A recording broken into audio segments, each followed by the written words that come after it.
سلام به شما همراهان همیشگی جرم تیوب. این بار با پرونده شرط بندی خیانت آلود مرد سرآشپز در خدمتتون هستیم. خانوم 23 ساله‌ای که توی نوجوانی ازدواج کرده بود و با خیانت شوهرش ازش جدا شده، حالا میخواد دوباره با همسرش که اون هم زن گرفته زندگی کنه. این خانوم میگه پدرم وضعیت مالی خوبی نداره و با کارگری روزمزد هزینه‌های خانواده رو تأمین میکنه. به همین خاطر من زمانی که 9 سال بیشتر نداشتم به عقد پسرعمم در اومدم. من تا کلاس 4 ابتدایی درس خوندم و بعدش هم 14 سالگی به خونه بخت رفتم. خیلی زود هم باردار شدم و 15 سالگی اولین بچه خودم رو به دنیا آوردم. شوهرم سرآشپز یک رستوران بود و من هم از زندگیم رضایت داشتم. با این وجود منم بیرون از خونه کار میکردم تا برای خودم درآمدی داشته باشم، به طوری که خونه ای رو با مشارکت همدیگه خریدیم و نیمی از اون به اسم من سند خورد. روزگار سیاه من از یک شرط بندی شروع شد.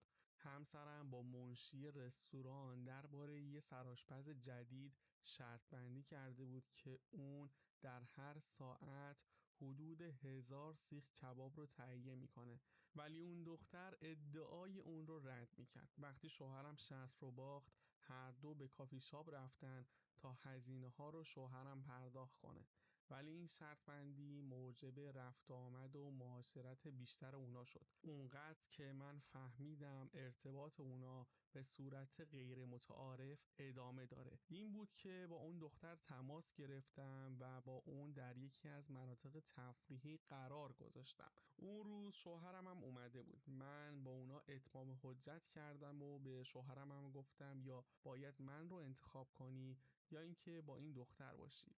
اونم نه گذاشت و نه برداشت و اون دختر رو انتخاب کرد و بعدش هم با همدیگه به خونه من اومدن. دیگه تحمل این وضعیت رو نداشتم، به همین خاطر به خونه پدرم رفتم و اون هم با اون دختر فرار کرد. مدتی بعد فهمیدم شوهرم اون دختر رو به جای من به بنگاه برد و با جعل امضای من خونه رو فروخته. من هم ازشون شکایت کردم و از طریق قانون نه تنها خونه رو گرفتم بلکه تونستم از همسرم هم جدا بشم. بعد از این ماجرا شوهرم به شهرستان رفت و حدود 2 سال بعد با خانم دیگه ای ازدواج کرد. من هم در یک فروشگاه لباس فروشی توی یکی از بازارهای معروف شهر مشغول به کار شدم. هنوز 3 روز بیشتر از این موضوع نگذشته بود که شاگرد مغازه به خواستگاریم اومد و در عرض 10 روز ما با همدیگه ازدواج کردیم. پدرم هم یک روز صبح پسرم رو به خونه مادر شوهرم برد و گفت دخترم دیگه توان نگهداری از اون رو نداره، ولی خب من خیلی نگران پسرم بودم.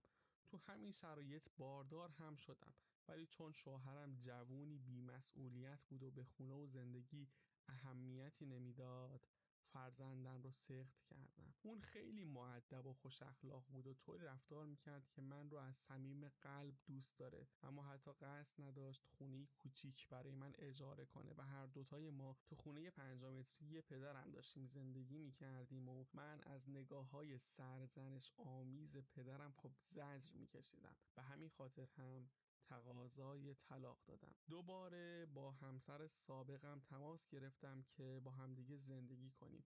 اونم که خیلی از رفتارش پشیمون شده بود قبول کرد. من هم نمیتونستم ناراحتی‌های روحی بچم رو زیر دست نامادری تحمل کنم. البته در طول این چند سال بارها تصمیم گرفتم که گذشته رو فراموش کنم، اما هر بار به مشکل برخوردم و این امکان فراهم نشد.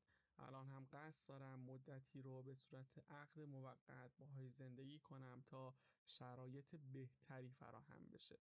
اگه از پرونده های اینچنینی خوشتون میاد حتما کانال ما رو دنبال کنین و دیدن این 2 ویدیو رو هم از دست ندید.